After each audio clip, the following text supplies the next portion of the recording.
are in for a treat, ladies and gentlemen. I'm joined by two of my favorite people on earth, I dare say. Dawn Lovell, who is herself the Training and Development Specialist, and next to her is the past president of HRMAB. Is that your school tie? It is. Nicholas, why you wear your school tie? Because I went into my wardrobe and I saw it, and it was like, I haven't worn it in forever, and I guess it goes back with these shirts. So I was like, why not wear it? I looked across at you just took me for six, Dawn. That Nicholas is wearing his school. You see, Nicholas is a proud product of the St. Michael's School. Correct, yes. All right. Yes. I'm glad for you. Me too. Dawn, you should have worn yours too, right? I should have. Maybe you should have sent the Wrapping memo. QC up in here, you know? Yes, indeed. It just took me for surprise. I rep St. Michael tea that for me, but yes, this is my school tie. Okay, good for you. Keep breathing, indeed. Folks, today we're talking about the fundamentals of change management. And I know it sounds like a lot of words, and you ask yourself sometimes, but what is change management? What is it about managing change that we need to pay critical attention to? Just do it as it happens. And so these goodly folks have all the answers, I believe. They have some good tips indeed. And so let's look at it. Let's look first at the definition of change management. Dawn, this is part of what you do. What is change management? Managing change. Simple so. Yes, and many people, as you said, think that change just happens. And, you know, change is always there. Everything, you know, things will change. The problem is that many times we just expect it to happen. You have to manage change. You have to be able to see what the effects of change are going to be. You have to inform people of change. You have to make sure they have the right tools and skill sets that are necessary for the change to be effective and to be sustainable. So you have to manage change. Mm-hmm. Sometimes, Nicholas, that change happens because we're forced to change, and sometimes the change happens because we planned the change. And so as a business organization watching today and sitting from an HR perspective, talk to me a little bit about how we recognize when the time is right to change.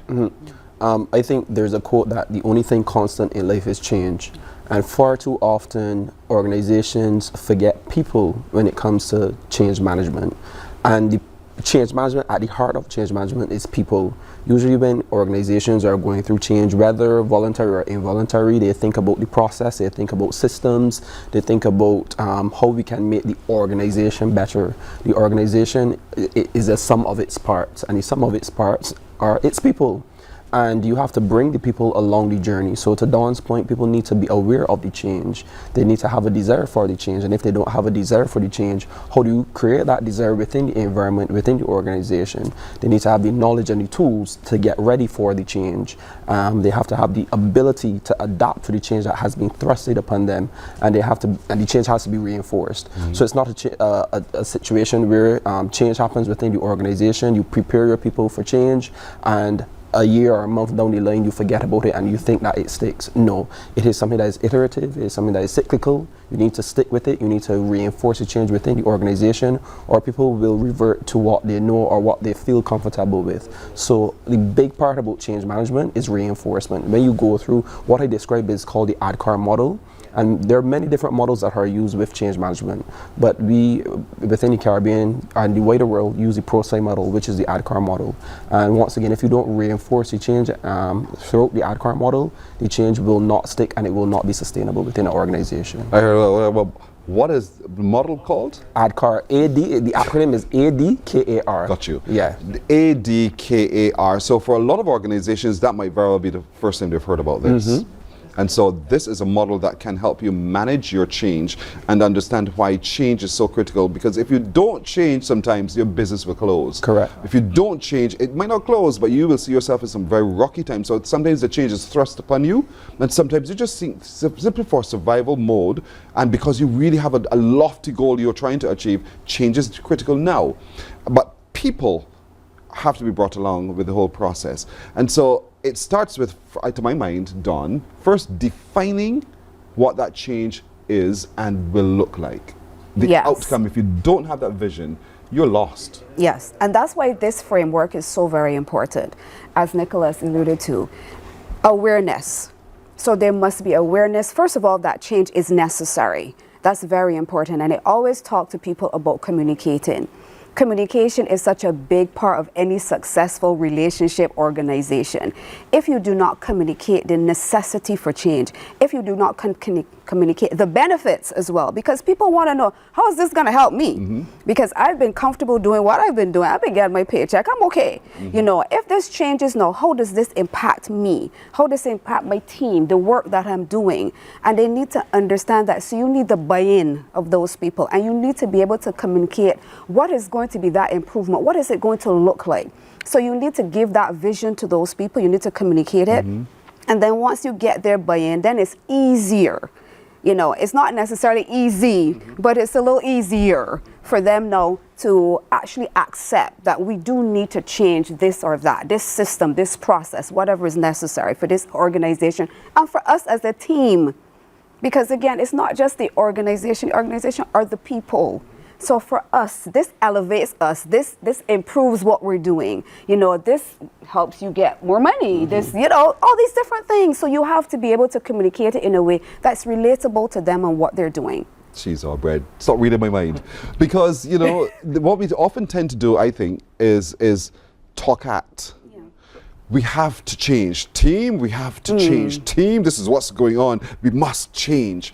And nobody stopped for just a moment to listen to those who are hearing that message. And so we thought that communication was just one way. No. I'm telling you we need to change. And it's for your survival. It's for your good. You want to be paid, don't you? And so this guilt hits you for 6 and you find yourself succumbing to that request without realizing that that's not necessarily the healthiest way, right, Nicholas? You're correct, but you also tapped into something when it comes to humans. There's something called situational leadership in terms of you need to understand the type of people on your team. So to your point, there are some people that fear is a motivator. A leader will come and say, you know, we need to change because of this, the business will shut down. And that will shock some people and people will say, okay, we need to change. And then there are some people that will retreat and be like, well, in Belgian parlance, I don't care, you can shut down the business. But then there are others that, to Dawn's point, you need to understand why are we changing and bring them along the journey and show them the benefits of the change. So you need to understand the people on your team and the wider organization, what motivates them, what demotivates them, and link that to the change process and the change journey, because change is a journey. We always want, like I said earlier, it's iterative. Because I am receptive to the change or I'm hesitant of the change from the beginning, does not mean that that is where we will be at the end of the map, the roadmap. Right. So you need to work and see where people are at. So time is a factor, Dawn. Time. And I don't mean time as when you communicate the change, but how much time in that process of communicating and engaging is critical. Yes, and I believe that you have to, sometimes because of like COVID, when COVID hit, it was that, you know, some companies, they had to pivot immediately. And again, as to Nicholas's point, we have to understand the people on our team. Yes, time is necessary. Some people will adapt quickly, others may not.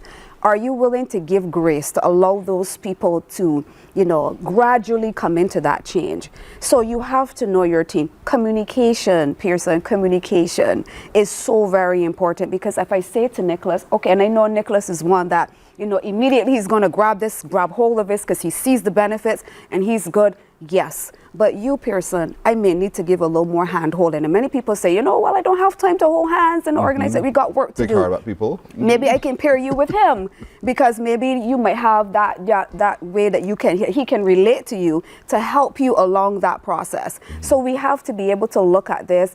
It's not just a immediate thing. It has to be sustainable. It will take time. Recognize that and reward as you go along. So as I said, the reinforcement is necessary, but I also believe in rewarding the change and the advancements that have been made along the way. That's very important. When does that part of the process of change stop?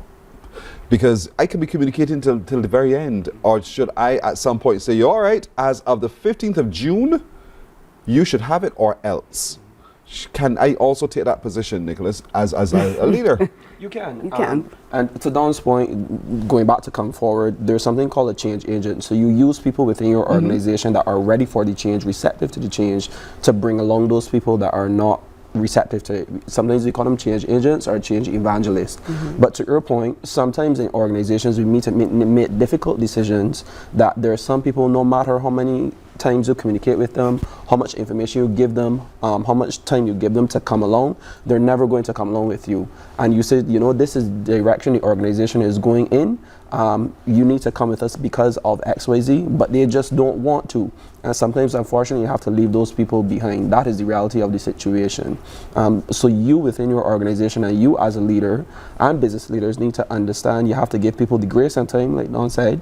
But if it is that they're not coming along, then understand that, you know, by X amount of time, we've given you the tools, we've given you the communication, we've worked with you, you're being resistant, you're being a blockage to change within the organization, and you're doing more harm than good, so we may have to leave you behind because the organization has to go in this direction. Unfortunately, sometimes that is the stance that you have to take. So we're looking at the ADKAR method, as a matter of fact, ADKAR. We looked at the awareness and the desire. So having shared why we have to change, why change is so critical now, and also making you aware of if we don't change, what could possibly happen, and then allowing you to feedback and to create that desire for change. And we move on now to what we just spoke about, Nicholas, which was the tools to be able to proceed thereafter, which is for me the knowledge, which is part of the ADKAR. So as it relates to that, having agreed, team and management, that we're going to make this change together, what happens next in terms of knowledge? You point it out there. You give the knowledge in terms of this is why we are doing this change. Right, okay. As Don mentioned, you cannot communicate enough.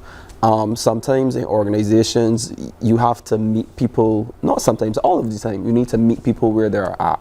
So whether it's a case, there are some people that will read emails, there are some people that you need to print out information and stick it around the organization. There are some people that you need to hold informational sessions, whether they're face-to-face or webinars or whatever the case may be, but giving the knowledge about why this change is successful. And then the next part of it is giving the requisite training. So if it is that we're changing a system or some type of software within the organization, especially if there's software that is institutional to the organization, it's a piece of software that one person within the organization designed, and people are attached to this software, and we're moving to a new system. We need to show people why we're moving to this new system and what are the benefits of the new system and train them. And like I said, it's not a case where I train you in January 2025 and then in December 2025 I think, oh, I've given you the training and I've given you the knowledge and the information, you need to stick with it. No, you need to, training needs to keep happening and occurring, you need to keep communicating, and you need to phase out the old system and stop people from having a medium or a way to utilize the old system, and in a sense force them gently, but force them to use the system. So all of that to say that you have to give the information, both the tools and the knowledge to get people to come along on this change journey, because that is what it is, a journey. And so Don, sometimes on this journey when it comes to training, we tend to think, you know what, let Nicholas train Don. Nicholas gets it faster and we go from there. Is that necessarily the safest method, or should we take them off site and have a stranger, so to speak, do the training? Not necessarily. It depends. Again, Nicholas may be the one, because he's working with me. I know him. We have a relationship. He may be able to train me in a way that I can understand. Obviously, if he's working within that environment as well, he's probably one of the better people to train once he has the full knowledge and understanding of the system. Now, on another hand, Nicholas may not be a good trainer, because Nicholas may be one of those persons that said, I got it quickly, like, Don, you just need to get it. Yes. So you have to determine those change agents, those people that have the ability to transfer information competently, and therefore also bring me along with them and say, okay, I'll sit with you, Don. You know, I'll give you this, you know, do that, I'll come back, I'll look at it. So you have to determine. Other times you may need an expert to come in and have that general training. But initially it's two-part as far as I'm concerned, because inside you need to have those people on the inside. Because when that person is gone, then who do I look to? I need Nicholas to help me. So we have to make it, you know, a communal thing. You know, people are creatures of habit. And as Nicholas said, many times, because I know this old system, I stick into this old system. This works for me. So we have to gently, but forcefully, because we don't want to be here forever, forcefully show them this is how it is. It may be a little challenging before because it's new. And Nicholas is going to help me now get over that learning curve, because sometimes it can be steep. But if I have someone there in the journey with me, it makes it easier. So I think it's two-part, and you have to know your organization. You really have to. That's why it's important for leaders to know their people, for team leaders to know their people, because you know what works best for your team or your people. And that's important. You know, Nicholas, because you're in HR and you do HR, there are oftentimes bosses who think marketing and training are just money I'm throwing on a well, you know, so why should I put expense to that? What message would you share in the understanding of this process about the knowledge skills of your workers and why training is so critical? You see it in the culture of the organization, and I've said it here and I will say it until I start coming on Morning Barbados. Culture is not giving people pizza or cookies. Culture is what you live and you breathe within an organization. When you walk into an organization, whether it is that you're a client, a customer, the boss, and you can feel the temperature within the organization, the way how things are done, the way how people speak to each other, the way how people communicate, how effective the organization is, all of that speaks to the culture of the organization. So bring it back home to your question, how effective are we as an organization? So yes, it is that we may be, because sometimes organizations don't change because they're meeting profit or they're meeting the bottom line at the end of the year. But when you peel back the layers of the onion, there's so much toxicity within the organization in terms of people are not doing what they're supposed to be doing, leaders are not communicating, sometimes people are stealing from the organization, but the organization meets bottom line at the end of the financial year or the fiscal year, so there's no need for change. And then when things start to break down, that is when organizations rush to change. Organizations that are proactive look and see, yes, this is working, this is not working, but yet still we could be better. Organizations that constantly strive for greatness, people that constantly strive for greatness, are the organizations that are successful. So I think the culture of the organization shows how successful it is, whether it is going through change or not. And once again, change isn't something that has to be identified. It could be something in terms of, we're in a new month. How is it that, you know, that we're looking to do things better? Something as simple as that. How is it that I am, as a leader, I'm trying to communicate better with my team?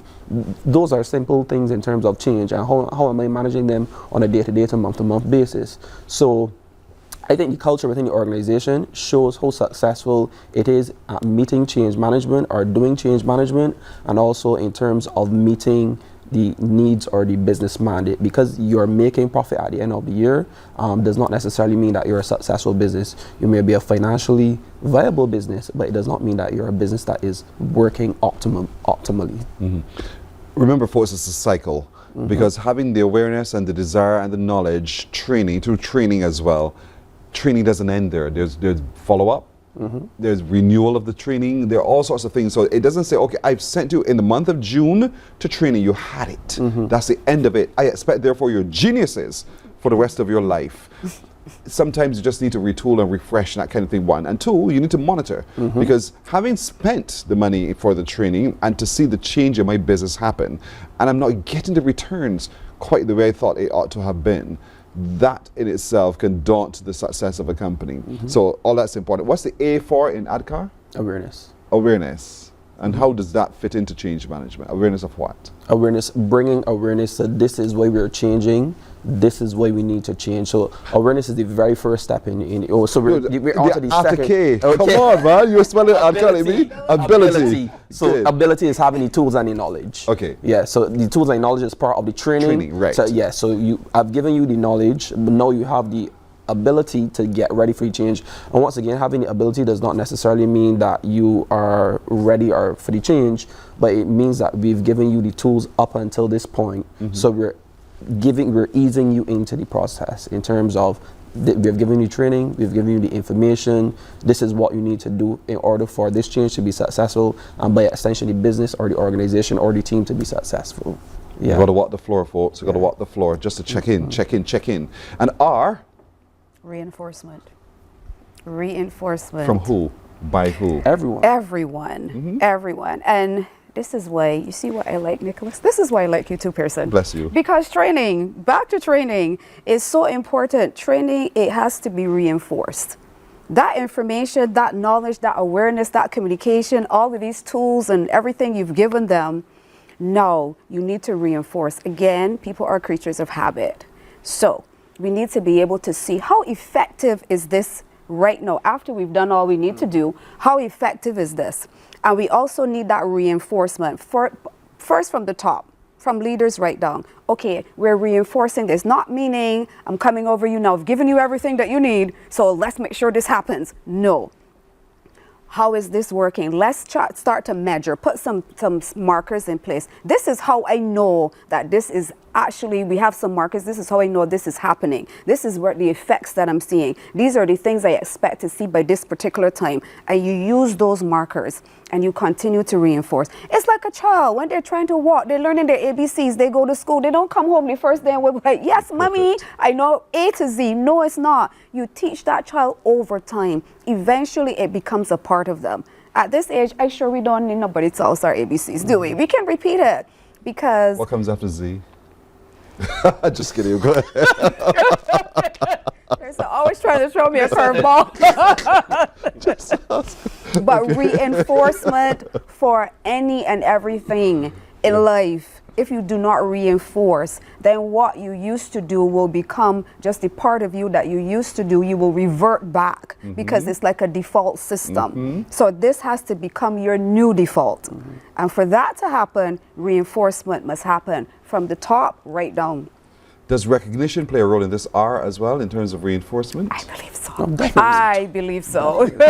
Definitely. Yeah, And this is where those incentive. change evangelists will be absolutely critical in the whole process as well. Yes. You know, because, and it's not a case of, oh, I'm the guard watching you to make sure you get it right, because there will be time of slippage. This happens, we're humans. And so we will fail a little bit, but you know, it's like to encourage me to get back up and get going again, because I know it. I know how to step forward. Yes. And so that's the role of those change evangelists. I just like that term real bad, Nicholas.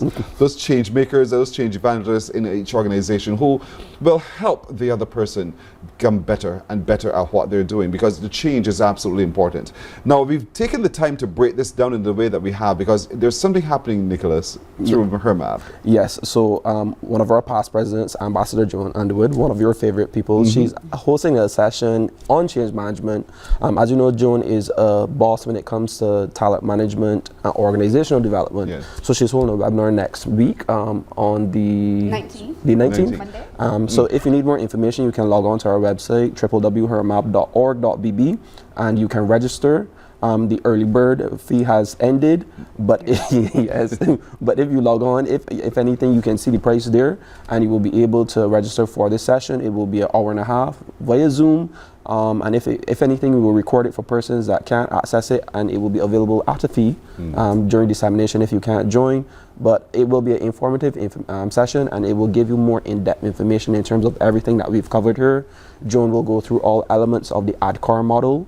How is it that you can apply it not only to your organization but to your life? Because once again, change is constant. And yes, we often talk about change because we're HR professionals and practitioners, but how can you apply this to yourself as a person, as a human being going through life, navigating the everyday change of life? So it will be a very informative session. You're quite right. And also, there is going to be, I think, 1.25 credits for persons that are recertifying in HR.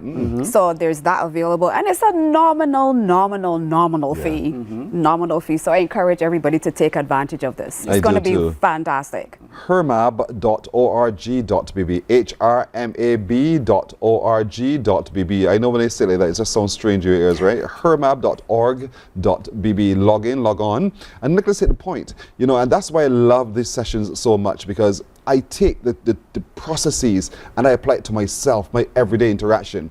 And I think it is important as a family, as a set of people, you don't just listen and say, oh, well, that sounds great, but apply what we've shared with you to you and how you interact with another person. Then you see how you can take that into the office and make a big difference. Your little stone will ripple, and more people will catch it as well as it goes. So change is critical. Change management is fundamental, and so people are at the center of all of that change indeed, and so the level of communication and awareness has to be brought to the change is vital. So leaders of businesses, don't sit by and think, well, I've done my part. No, you haven't, because you haven't brought them along. You haven't been there to reinforce it with them. You have not modeled the path that you want them to take indeed, and so all of this is absolutely critical. That's why you need to go to HRMAB.org.bb and log in and check it out. Joan will help you through. You know, Joan is a very gentle soul, so she'll guide you through it, hold your hand, and make sure by the end of it all that you have it. And it's going to be interactive, but it's all on Monday. But you need to log in and register right now. Dawn and Nicholas, I feel full right now. We're your favorite people, remember? Yes, yes. So you didn't starve me. I love it. I love it. Thank you very, very much indeed for talking with me Thank today. you. You're welcome. As always, HRMAB, Talk HR with HRMAB. Every time we get a chance to, we get all full indeed. And remember, membership brings benefits. Morning, morning, morning. Good morning.